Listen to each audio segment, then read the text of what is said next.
Di channel ini kita akan membahas konsep dan cara berpikir dalam ilmu kedokteran secara sederhana dan sistematis.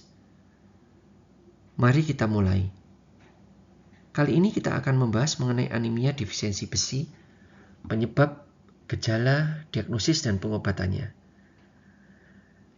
Anemia defisiensi besi merupakan jenis anemia yang paling sering ditemukan di seluruh dunia. Kondisi ini terjadi ketika tubuh kekurangan zat besi sehingga tidak mampu memproduksi hemoglobin dalam jumlah yang cukup. Hemoglobin adalah protein di dalam sel darah merah yang berfungsi mengangkut oksigen dari paru-paru ke seluruh jaringan tubuh. Ketika kadar hemoglobin menurun, pasokan oksigen ke organ-organ tubuh juga berkurang. Sehingga muncul berbagai keluhan seperti lemas, mudah lelah, dan penurunan kemampuan beraktivitas. Meskipun sering dianggap sebagai masalah kesehatan ringan, anemia defisiensi besi sebenarnya dapat memberikan dampak yang cukup besar terhadap kualitas hidup seseorang. Pada anak-anak, kondisi ini dapat mengganggu pertumbuhan dan perkembangan otak. Pada ibu hamil, anemia dapat meningkatkan risiko komplikasi kehamilan. Sementara pada orang dewasa, anemia dapat menyebabkan penurunan produktivitas dan daya tahan tubuh. Apa itu anemia defisiensi besi? Secara sederhana, anemia defisiensi besi adalah keadaan ketika cadangan besi dalam tubuh berkurang, sehingga pembentukan hemoglobin menjadi terganggu. Besi merupakan bahan utama yang diperlukan untuk membentuk hemoglobin. Tanpa besi yang cukup, sumsum tulang tidak dapat menghasilkan sel darah merah yang normal. Tubuh manusia sebenarnya memiliki sistem yang sangat efisien dalam mengatur penggunaan besi. Sebagian besar besi digunakan kembali dari sel darah merah yang sudah tua. Namun tubuh tetap memerlukan asupan besi dari makanan untuk menggantikan kehilangan besi yang terjadi setiap hari melalui kulit, keringat, urin, dan saluran pencernaan. Ketika kehilangan besi lebih besar dibandingkan pemasukan besi dalam jangka waktu lama, maka cadangan besi tubuh akan menurun. Awalnya belum terjadi anemia, tetapi jika kondisi berlanjut, produksi hemoglobin akan terganggu dan akhirnya timbul anemia defisiensi besi. Anemia defisiensi besi dapat diklasifikasikan berdasarkan tingkat keparahan maupun berdasarkan tahapan kekurangan besi. Berdasarkan tingkat keparahan, dikategorikan menjadi anemia ringan, di mana kadar hemoglobin sedikit di bawah nilai normal. Gejala biasanya masih ringan atau bahkan belum dirasakan oleh penderita.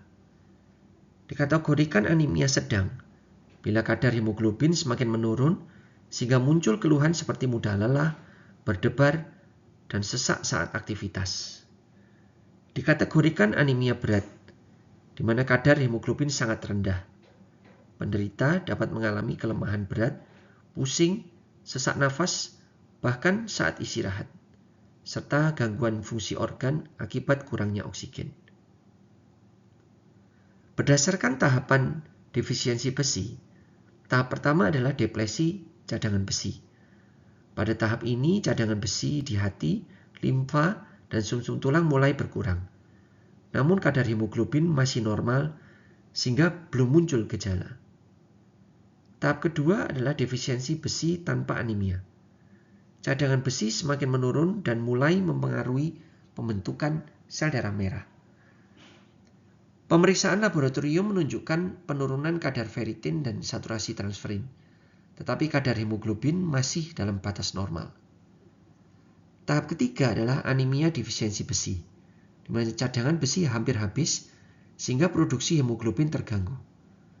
Pada tahap ini muncul gejala anemia dan pemeriksaan darah menunjukkan kadar hemoglobin yang rendah. Secara umum terdapat 3 mekanisme utama yang menyebabkan anemia defisiensi besi. Yang pertama adalah asupan besi yang tidak mencukupi. Penyebab ini sering ditemukan pada individu yang pola makannya kurang mengandung zat besi. Contohnya konsumsi makanan rendah protein hewani, diet yang sangat ketat, malnutrisi, lansia dengan pola makan yang buruk. Sumber besi terbaik berasal dari daging merah, hati, ikan, ayam, dan makanan laut. besi dari sumber hewani lebih mudah diserap dibandingkan besi dari sumber nabati. Yang berikutnya adalah gangguan penyerapan besi. Meskipun asupan besi cukup, tubuh tetap dapat mengalami kekurangan besi jika terjadi gangguan penyerapan di saluran cerna. Contohnya penyakit seliak, penyakit radang usus, operasi pengangkatan sebagian lambung, operasi bypass lambung, gastritis kronik, penggunaan obat penurun asam lambung dalam jangka panjang. Penyerapan besi terutama terjadi di usus halus bagian atas. Gangguan pada daerah tersebut dapat mengurangi jumlah besi yang masuk ke dalam tubuh. Yang berikutnya adalah kehilangan darah kronik. Ini merupakan penyebab tersering anemia defisiensi besi pada orang dewasa. Pada wanita bisa terjadi menstruasi berlebihan, perdarahan akibat mioma uteri, endometriosis, perdarahan pasca persalinan. Pada pria dan wanita usia lanjut, terjadi perdarahan saluran cerna harus selalu dicurigai.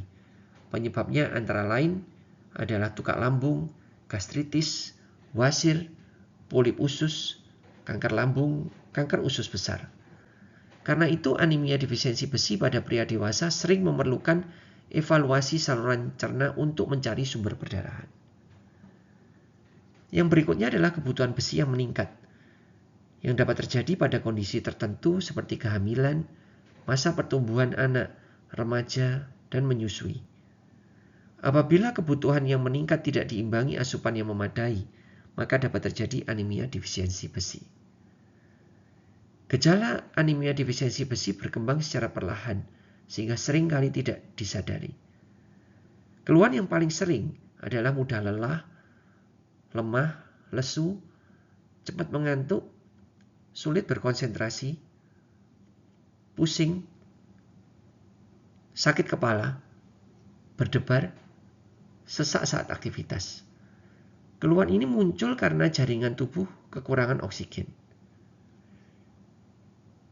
Selain itu juga dapat ditemukan beberapa tanda berikut, seperti pucat yang terlihat pada kelopak mata bagian bawah, telapak tangan, bibir, kuku. Takikardi, jantung berdetak lebih cepat untuk mengkompensasi kurangnya oksigen di dalam darah. Murmur jantung. Pada anemia berat dapat terjadi suara tambahan pada pemeriksaan jantung.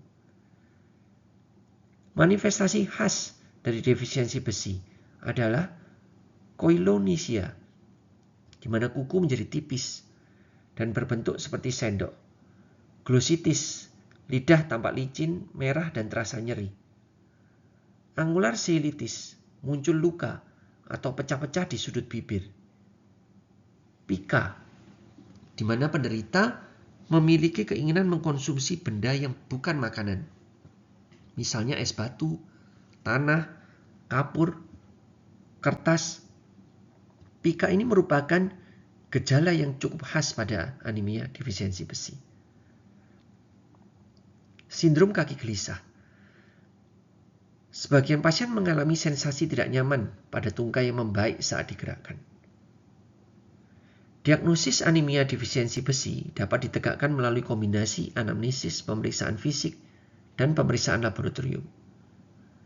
Pada pemeriksaan darah lengkap biasanya ditemukan hemoglobin yang rendah, hematokrit rendah, jumlah eritrosit menurun, MCV rendah, mikrositik, MCH rendah, hipokrom. Sel darah merah tampak lebih kecil dan lebih pucat dibandingkan normal. Pada pemeriksaan hapusan darah tepi, pada mikroskop terlihat eritrosit kecil. Warna pucat, variasi ukuran sel meningkat. Temuan ini sangat khas pada anemia defisiensi besi. Pada pemeriksaan status besi, ferritin serum merupakan pemeriksaan terbaik untuk menilai cadangan besi tubuh. Pada anemia defisiensi besi, ferritin biasanya rendah. Besi serum umumnya menurun. Total iron binding capacity atau TIBC biasanya meningkat karena tubuh berusaha menangkap lebih banyak besi. Saturasi transferin biasanya menurun. Selain itu juga perlu menemukan penyebab anemia.